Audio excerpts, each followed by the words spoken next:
gargaarsi giiftii dhaabate gargaarsa irratti wal loluun hin dhaabata dhibbatti na amana dhibbatti mubaarak ni kijibe naan jedha dhumatti.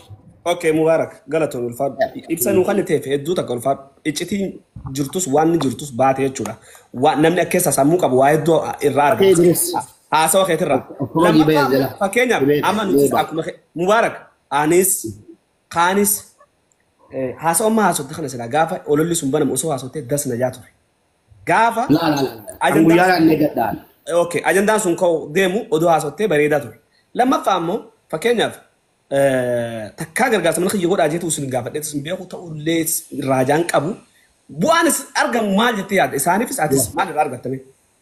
Eenyu gaafatee beeka gargaarsa mana kootti godhaa jedhee eenyu gaafatee beeka obboleesso rabbii jedhaa dadhabee narraa fuudhaa jennaanu mana natti baratanii taa'atu ladoo taqlaallaan Oromoo beekasa kana amma deebifneen deebii lama nan gaafatin si galee waa'ee uummata kiyyaa obboleesso giiftii irraa withdraw godhachuu dandeessa yoo rabbiin sodaatte yoo haga ummataa keessa galtee guyyaadhaa wajjin baaftee ummatatti agarsiisinitti mee namni tokko namni ana amanameera jedhe riisiitii akkuma gootii ustaas raayyaa abbaa machaatti kenne fidee agarsiisetti riisiitii birrii erge agarsiisee ka'ee eenyunu giiftii gaafa sana gadi buute sa'atii wajjin keessa galee akka gootitti agarsiisee ofa qulqulleessuun jedhaan namni giiftii waa walitti qabu kana gaafa sanayyii madamiizanni wal qixaxaatimo wal caaltimo eenyu qulqulluun eenyu hattuun isa jedhu adda baafata ani immoo isa gaafa wallootis giiftii gargaarsa shawaarraa jammare mana kootti ummata shawaa buqqee jennaan giiftiin gargaarame na bira jira iskiriinshuutii tuun taane tiktookuma irra kaampaanii irra gallee baafna kan kam yeroo afurmoo maal mana kootti giiftiidhaan gargaarsi gargaarameera afranuu tiktookii keessa galee baasuudhaaf qophiidha. Walloliisni eegalte erga giiftiin nufte utuu Oromoon giiftiidhaan gargaarsa dhaabee walloliisni hin jiraatu. Dhageesse lolli hin jiraatu na amanii argaa turre waggaa meeqa dhama. Okay. Galatoon Mubarak ulfaadhu wanni asirratti yaadni inni Mubarak guutumaan guututti inni jiru giiftii hanna giiftiidhaa qoxaaxaruu hin dandeessanii abbummaan fadee'u jechuu isaati. Haa galatoon yoo rabbi sodaatee namni tokko beekaa dhiise malee hanna giiftiidhaa bu'aan irraa argamtu guddooni waan dhaatamsanii bas kun afaanin jawuu dadhabe malee haasawa keessatti yoo rabbi sodaa dhiise malee hin dhiifamuu jee jira. Kan Oromoon guutuun beekuu danda'u qabdi. Maaliif fedhu iskiriinshotii ibduba kaa'ee fedhu irraa withdraw godhatee akka qayyaratee ibduba kaa'uu danda'an. Abbaan fadeewu jechuudha. Waan irraa wanni jedhame hatta haga viidiyootti hogguma san as tokkaatti hinuman danda'amu viidiyoon illee akka waa'ee tiktook hedduu ulfaata. Abadal Abid giiftii yoo barbaade guyyaan ni ol qabee isaa bujjira. Namuda teera guyyaan ol qabee isumati utumata asirratti miiliyoona tokko mana amma fakkeenyaaf 51 tokko narra jira Oromoo 51 tokko jechuun fooloo ta'uu danda'a giiftii ta'uu danda'a. Giiftii iskiriinshuutii miti iskiriinshuut yoo goote abbaan fedhe harkatti qabuu hin danda'u kana dhageesse guyyaa fedhe kan inni oli da'u jira amma dhiyoo kana obboleettii kiyya geema taphatteetti. Dhugaa giiftii nam takka eeguu hin danda'u namoonni beekaa. Ol qabee isaabe sigalee ol qabee isaabnaan hay atooti miiliyoona akkas argatte akkamitti akkas ta'e hin jedheeni siga anuun hin dinqifadhe jechuudha guyyaan inni ol qabee xiqqoosi parsantiidhaan dabalu jira. Ka folooraati kina folooraa fi giiftiitu warra sana hisaabame. Asirratti argite birrii qabeetu Oromoo doolaara 5,000 miiliyoona tokko yoo ana irratti bu'e amma doolaara 5,000tu bu'e guyyaan inni xiqqoosi ol sii qabus ni jira. Kana qofa laalinga keessootti immoo kan inni manaaf kennu jira haga gadi baatee bilbila lammansaarraa wal bira qabdee manaaf kana isaabe kan isin argitan immoo kana walumatti birri ammana jettee akka gaafa an seeni tiktookii keerra seenii nuu baasi kokkee qabamtee hattuun qabamtee jennaan haga hordoftoonni keenya boo'anii jedhan ol galee baaseera. Akkasa takkiin baate. Ibsa taraa takkaniin haasawaa. Fixattanii gaafi. Ijoollee wal gaafachuu teenya maalinu eessa akka dhaqe. Amma kan irraa dhaamu sun warri Harargee fi shirkaa Mubaarak irratti affeerma akkuma keenyaa jechuudha. Deebii tana deebisaa tana isin deebisa. Ammoo sirri. Ibsa barbaadu sun hungoone Mubaarak. Lammaffaa warri kanuma Harargee fi wanni kanarraa giiftii haga hatamtee inni hatamee ge'e sunu eessa akka jiru hin beeknu. Kaawwallootis sanuma. Kaawwalloo sunuu ibsaa amma reefu tane waan shakkii jirtu san gartee shakkiin reefu haasessan irraa maal irraa huba qabdamuu beeku. Kaawwalloo yaa uummata keenya birrii walloo akka raayyaatti erge ijoolleen hedduun keessattuu ijoollee Harargee Ustaaz Raayyaatti dhiyaatan danuu jiru waan ta'eef please Ustaaz Raayyaadhaan Mubaarak birrii meeqa isinitti erge jedhaa gaafadhaa. Isaanis immoo dubbatanii jiru uummata kiyya qaali. Isaanis maxxansanii jiru. Bira ga'uu shakkiin qabaatinaati biraan sinii ga'een jira. Eessa godhesa jedhu immoo walumaan yoo gaafanne kaleessoo ija keessanii argitan uummata Oromoo. Erguu koo argitan Feesbuukii Ustaaz Raayyaa jala galaati ilaala Ustaaz Raayyaa na qaqqabeera jedhanii himaniiru dhageessanii. Ustaaz Raayyaa gabaase kunola gabaasee je kuno maxxansee jira siin jedhaa ibsa. Kana maana gaafachuun barbaachisi. Walumaan kuno elaa kuno. Ustaaz Raayyaa harka qabee gabaasaa jedhee humnaan waan gabaasifne gabaasanii walumaan gaafanna eessa dhaqe. Mubaarak ummata kameetu Ustaaz Raayyaa noo kanne siin jee Ustaaz Raayyaaf mootummaaf kanne maallaqa Mubaarak. Ani isa kanan beeku an ummata dhageessa. Hordoftoonni kiyya hundi isaa ana biratti kabaja qaba.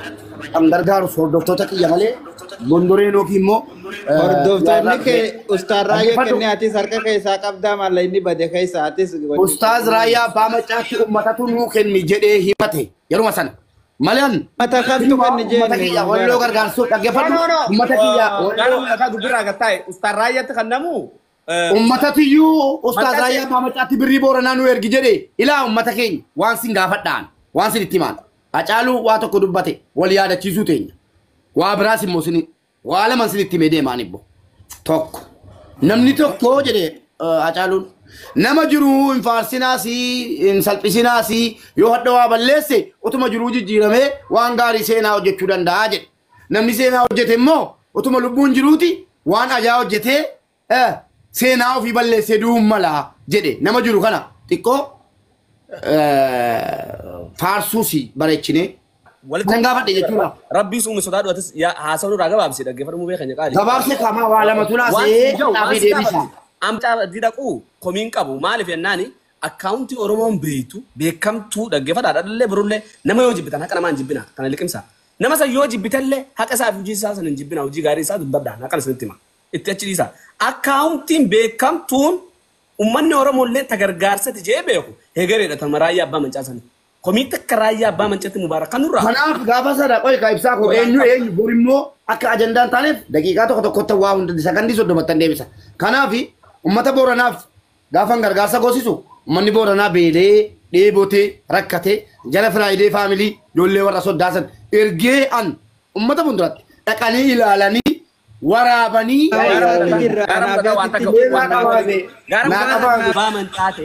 dhaabbata egeree ta'e aboo gargaarsi kun akkanaaf uummanni ergamee gaafii uummataati uummanni hudhana qabe gargaarsi sun uummataan hin geenye karaa baasuu fi daandii hojjechiisuu deema jedhanii wanni kun akkan takka ammoo viidiyoo uummataa hogoo ertannaa erguu dandeessa Raayyaa.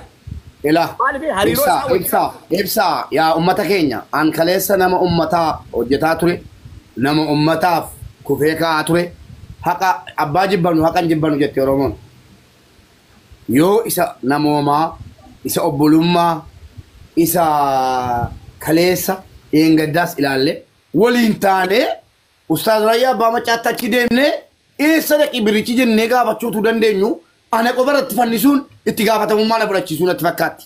Maallaqni kun maallaqa salphaa miti rabbii sodaadha. Anis obbolee. Uummanni walloo maalleen isaan biran geenye daandii isinii baafnaa. Daandii isinii waa jira maalleen mootummaa harka galee. Ishi an muqabaa kiyya maalan godhare uummata kiyya anoo ergee. Lubbuu keessa caalaa amanattu. Jara keenya hadda dhaggeeffadhu mee muubee dhaggeeffadhu ati kuni ati fi Raayyaa abbaa mancaa isin iddoo silkii fi kominikeetii ni gootan walquba qabdan. Walquba qabaannaan maalleen isa bira galee.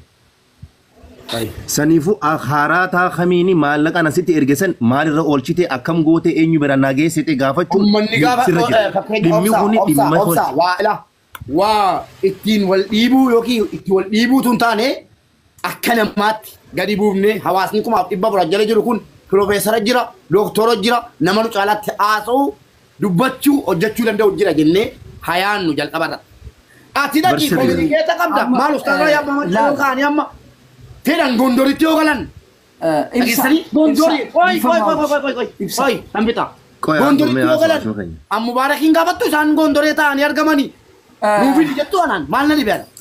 Meron fidi sin jedhe amma sana dhage.